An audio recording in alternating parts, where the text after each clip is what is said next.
So part of meditation is to find out for oneself whether time can stop. Not, you can't do this saying that time must stop. It has no meaning. But to understand the whole structure and the nature and the depth of this question. Right?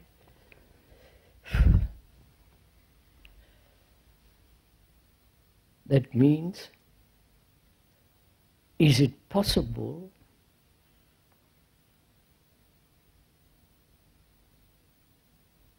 for the brain to realize that it has no future? You understand what I'm saying? Huh? We live either in despair or in hope. Right? Don't you? Hope is part of time. I am miserable, unhappy, uncertain. I hope to be happy. You understand? Part of time is this destructive nature of hope.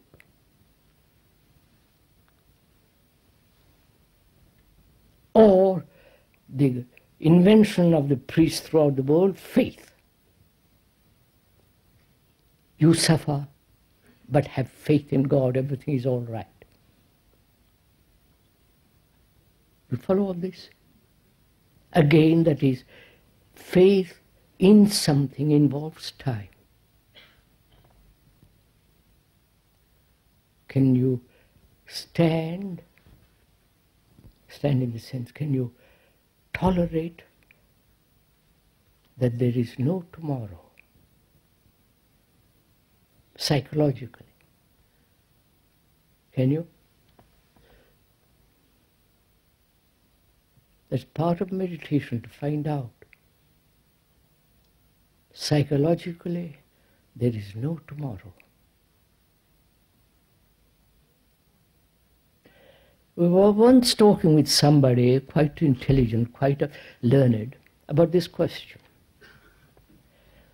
And it was real shock to him when we said, hope, faith, movement of the future as tomorrow is non-existent. He was appalled at the idea, you understand, sir? I shan't meet you tomorrow, whom I love. You understand what I'm saying?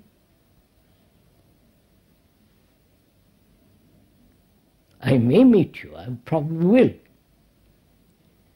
But the hope, the pleasure, the looking forward to something, all that's involved in time. Which doesn't mean, if you have that you discard hope, which means that you understand the movement of time. If you discard hope, then you become bitter. Huh? Then you say, why should I live? What's the purpose of life? And all that nonsense begins. Depression, agony to live without anything in the future. You understand all this? So one has to go into this question, not verbally, not theoretically, but actually, to find out psychologically in yourself if you have the slightest sense of tomorrow.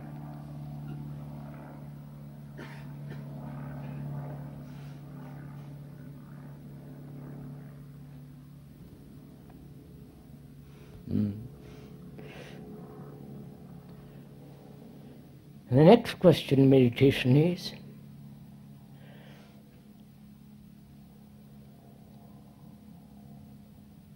whether thought as time can stop.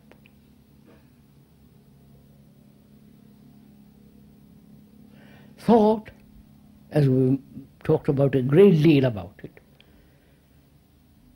is important. Important in its right place.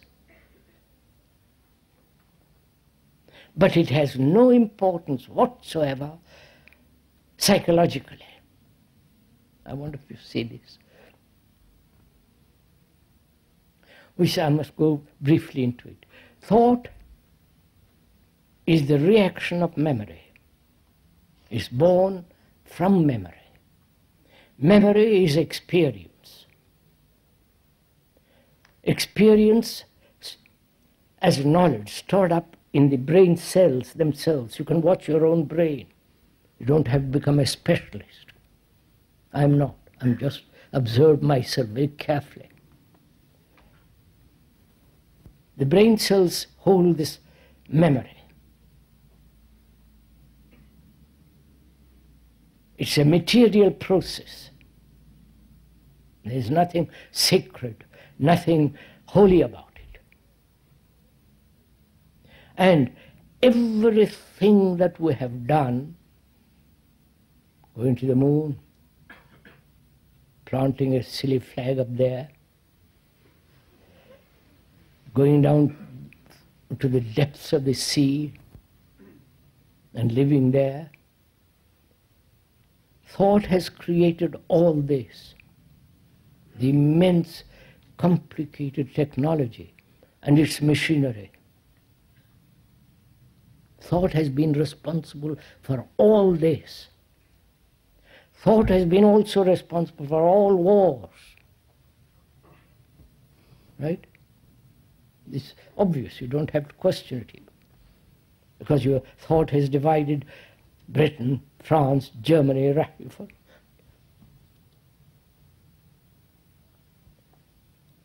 And thought has created the psychological structure as the me. Right? That me is not holy, something divine. It is just thought putting together the anxieties, the fears, the pleasures, the sorrow, the pain, the attachments, the fear of death. It has put all this together, which is the me. It is this me with its consciousness. Right? Wonder. May we proceed from there? You're following all this? This is me, this consciousness. This consciousness is what it contains. Consciousness, your consciousness, is what you are. It's your anxieties, your fears, your struggles, your wounds, your psychological despairs, pleasure, and so on. The content of your consciousness is its content, right? Again, there's nothing to be argued, made difficult. It's simple. And that is the result of time. Right? I've been hurt yesterday psychologically. You said something brutal to me. It has wounded me and is part of my consciousness. I've had pleasure as part of, and so on. So consciousness is involved in time. When we say, can time end, it implies the total emptying of this consciousness with its content. Doesn't it? It implies that. Whether you can do it or not, that's a different matter. But it implies that when we are inquiring into time, whether the innumerable layers of this consciousness, sensation, desire, and all, layer after layer, the whole structure of it. Whether that consciousness, which is a result of time, yesterday I was hurt, and so on, whether that consciousness can empty itself completely, therefore time psychologically ends. I'm putting first this question for you to look at. Then we can ask, is it possible? Do you understand my question? You're aware of your consciousness, aren't you? You know what you are, if you have gone into it sufficiently. At least for the last week you might have done it somewhat. But if you've gone into it, you will see all this travail, all this struggle, all the misery, uncertainty is part of you, part of this consciousness.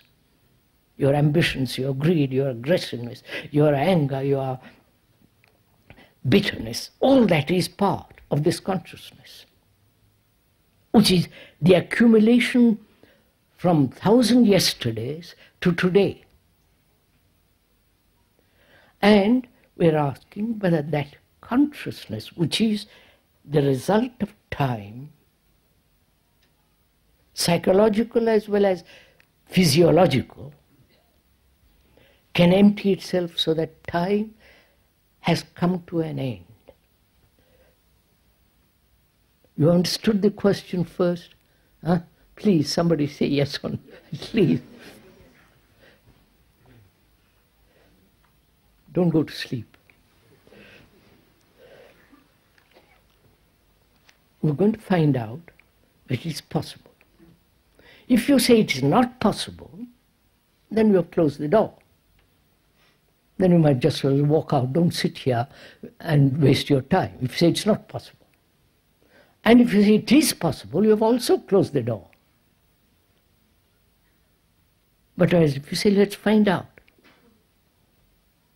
then you are open to it. You are eager to find out. Right?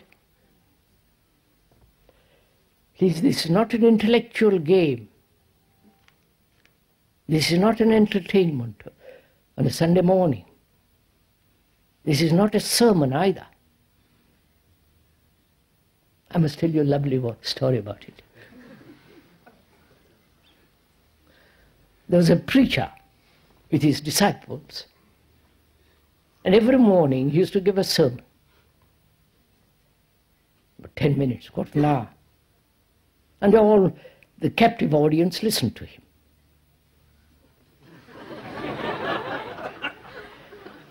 And one day he gets on the rostrum and begins, just about to begin. A bird comes along, sits on the windowsill and begins to sing. And the preacher doesn't say a word. At the end of 10 minutes or 5 minutes, the bird, after singing, flies away. The preacher then says, the sermon is over for this morning. Right? I wish I could say that too.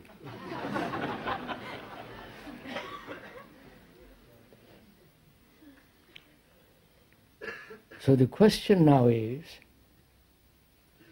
if you are serious enough to go into it, whether it is possible to empty totally the whole content of our souls, the content of our consciousness. This consciousness which has been built through time.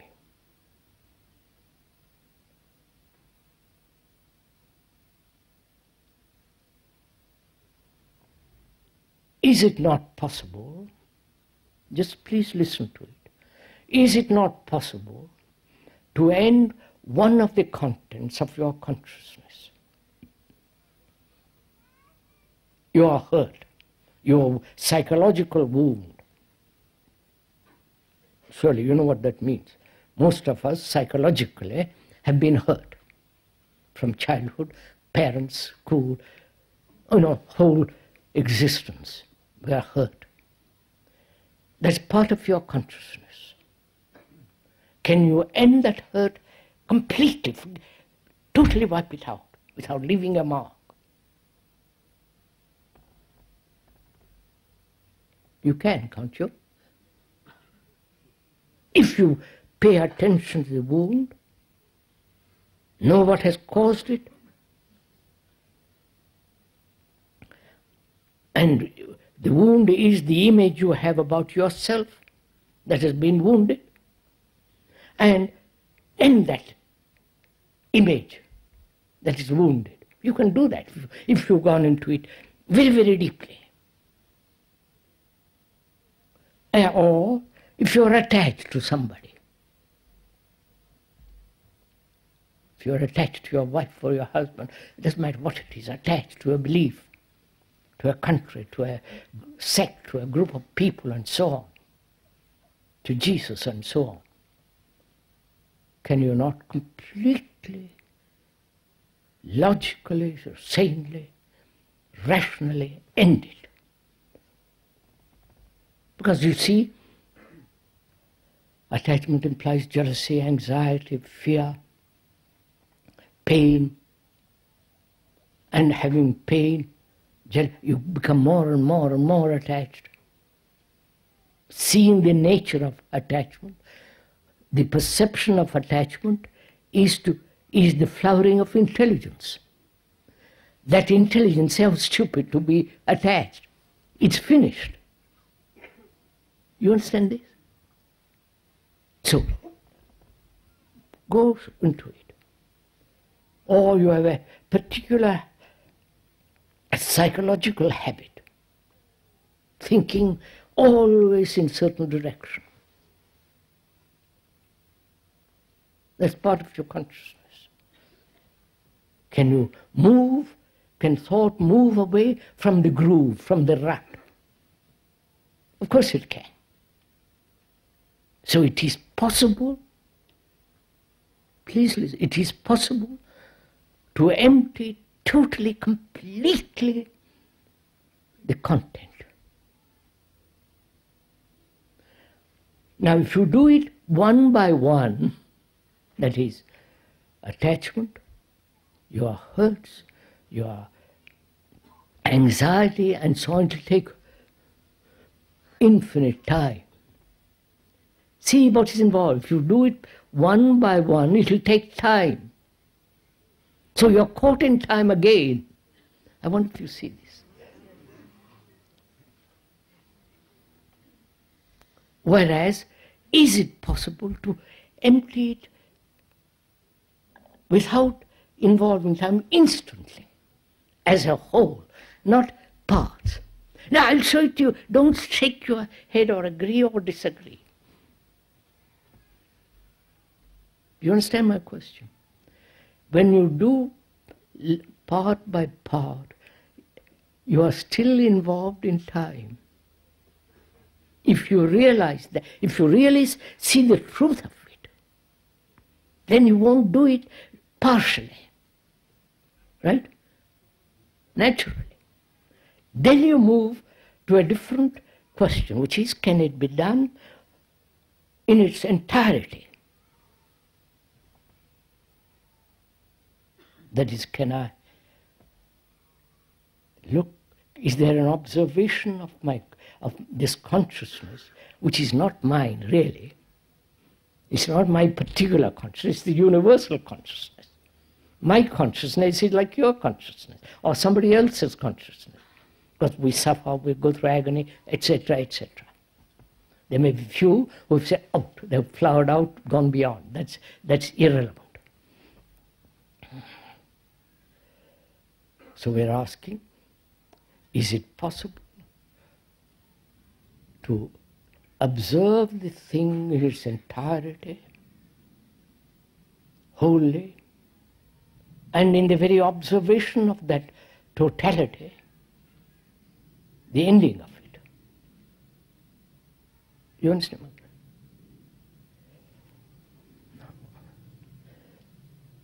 So is it possible to observe your hurt or your anxiety or your guilt or whatever it is, totally. You understand my question? Suppose I have guilt. I feel guilty, which I don't, but suppose I do. Can I look at that guilt without how it arose, what was the reason for it, and how I'm dreading further, and so on? The entire structure of guilt, can I observe it and wholly?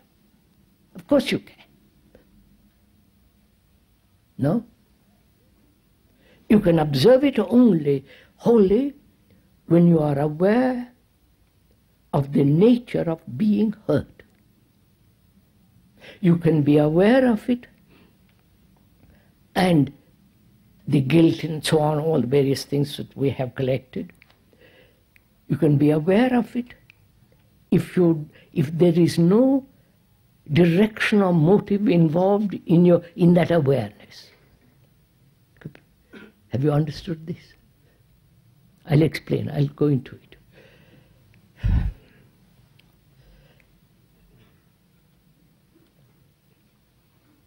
Suppose I am attached to something or somebody.